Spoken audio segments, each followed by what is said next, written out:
Hey, what's going on? It's Joey Myers from the Hitting Performance Lab, and I'm doing another Swing Smarter video analysis on Mr. Robinson Cano. This is probably one of my favorite hitters, probably one of the most throwback, consistent, powerful hitters that we can watch in present day baseball, who, as so far, hasn't gotten in trouble with PDs, and very consistent, 30 home runs a year, hits over 300, not that average is the biggest thing, above average and on base percentage, shows up in the top 5, the top 10 of on base plus slugging in the big leagues. Very, very consistent player, and this is Mr. Robinson Cano. But what we're talking about in this video is I want to bring to light that Robbie Cano uses his body in a springy way, very efficient, and you'll see every element of the catapult loading system and unweighting the bat, although we're not talking about that so much today, but we'll go over it briefly. And we'll see how Robinson Cano's swing is very springy, very efficient. We'll talk about a stability X pattern and how his body loads itself, and how what I call the catapult loading system, and he uses the features of that to see the benefits of the results. And then at the end, we're going to compare his human movement mechanics to Paul Ravel, a Major League Lacrosse player who has the world record for the fastest thrown lacrosse ball, consistently over 100 miles an hour. So let's take a look at Mr. Robbie Cano. So what you're going to see here is the first part, and there's a back view, so you can see his swing already starts. So we're seeing his swing already going as the pitcher is almost getting to the window. But what you see is, watch his numbers from the front.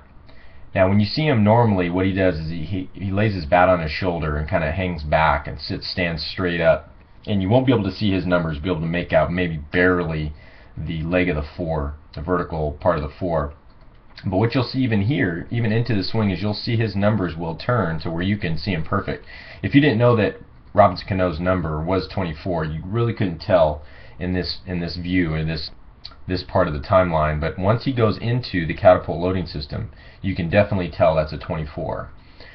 So what you're seeing is, watch his hands. Besides seeing his numbers, watch where his hands are, and you're going to see him almost disappear. See that? See how they just disappeared? They disappeared behind him, going behind him. So if we were looking from the back view, his hands would be coming back, almost like he's loading to punch a hole through somebody's chest or punch a hole through the wall.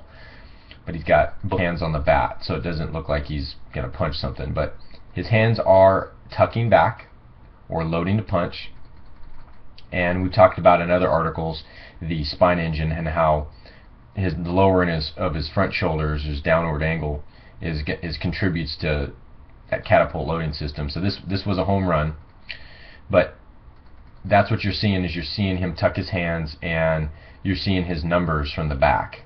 Now let's take a look at him from the chest view, which is a perfect view for this swing. So you're going to see forward momentum. Just kind of want to briefly show that. You're going to see his hips he really falls forward. Looks like those Babe Ruth, Lou Gehrig, or Mickey Mantle pictures, even Ryan Braun. But remember, Cano is a small guy. He's 6 foot 205, and probably bigger than some of you out there. But as a player in the big leagues, he is very small compared to guys like Josh Hamilton and Miguel Cabrera. Those guys are gigantic. So you see that forward momentum. But what you're seeing with that shoulder, this stability X pattern that I talk about, is right here. This front shoulder is loading into this back hip, and this back shoulder is moving away from the front hip. Now the reverse is true on the back side. So if you follow the same line from the front shoulder and the back hip, if you follow the same line down the back, the reverse would be true. So this front shoulder would be moving away from the back hip, and this line here, the front hip and the back shoulder, if you follow the line around on the back, that line, this one, the front one, is getting shorter, or getting farther away. The back one's getting shorter. So it's like this accordion pattern, the stability X pattern. This is manipulating connective tissue in the body and the bones and muscles. There's this tension and compression fight going on in the body at all times, and myofascial the myofascial system, which is like a cotton candy-like material that the bones, our bones and muscles float in, they create this tension and compression force, and this is what Robinson Cano is doing. That's why his swing looks so efficient and so beautiful and graceful, is that he's using his body in a nice, efficient way to put impact on the ball. He doesn't swing very hard, but you can see that those lines we talked about are loaded up here like a spring, and then you'll see them pop and they'll reverse order. So this front shoulder, which was getting shorter to the back hip, is now getting longer, and this back shoulder to this front hip is getting shorter, and the reverse is true on the back side. What's kind of cool is we're going to look at Paul Ravel, and the lacrosse guy I was telling you about. And what you see is this is sports science from ESPN. They're looking at him and looking at his biomechanics, and you see him taking a running start. Now this is something obviously a hitter can't do, right? And even a pitcher. But you see him taking a running start. This is what they do in that sport.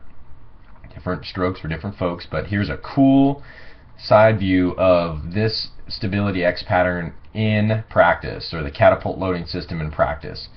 As you can see, he's got this massive, gnarly face working. Got that hair blowing in the wind. But what you're seeing here, look at this down shoulder angle coming down. You see the angle of the spine is in more of an extension position. You see the shoulders here, and the shoulders in a down position. You see, as we talked about, this front shoulders moving towards the back hip, and then the back shoulders moving away from the front hip. We're getting the same human movement principles happening with Paul Ravel's lacrosse throw as we get with Robbie Cano. So you can see that gnarly face wound up like a coil. So he can take his eye off the target because he's just throwing it in a stationary target. Obviously hitter can't do this because we're hitting a moving target, but he already has a good feel for where that target is and where he's going to throw this ball. And right now he's just working on really trying to throw it as hard as he can or as fast as he can. But notice how everything's all wound up. It still hasn't even opened yet, and his hips are already starting to open. This is that hip and shoulder separation that you hear people talk about a lot.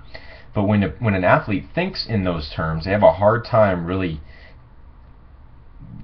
doing that move. But when we think in terms of forward momentum or unweighting the bat and in crunching our body or twisting our torso in a certain position, our brain has a better shot at getting the results here that Paul Ravel's getting with lacrosse, but when we get it to hitting. So I hope you learned something with looking at Robinson Cano's video and Paul Ravel. Very, very similar. We're talking human movement to explosive rotational power, not just hitting. So I want you guys to get that. Hope you liked the video. If you got any questions, please post them below.